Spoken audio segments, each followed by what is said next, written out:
Alors, regardons un peu comment ça se passe. Imaginons un monde. Ce que vous voyez, ce grand cercle vert, c'est en fait la ligne d'horizon. C'est un cercle, la ligne d'horizon. Ça n'est pas une ligne. C'est une approximation en ligne parce qu'on ne voit pas beaucoup.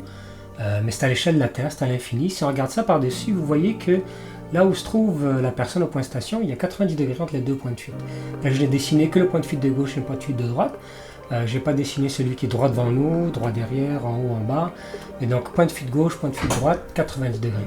Donc, on se rapproche du point d'observation au sol, de l'observatrice, donc de ses pieds au sol, c'est ça le point station.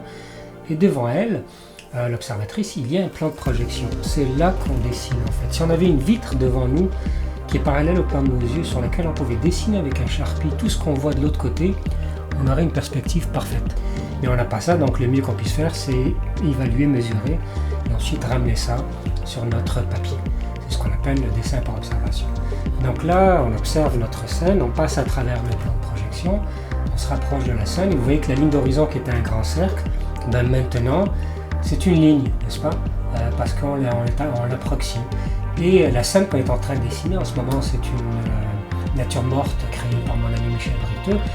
Eh bien, elle est à deux points de fuite parce que sa boîte italienne n'est pas parallèle à la nôtre.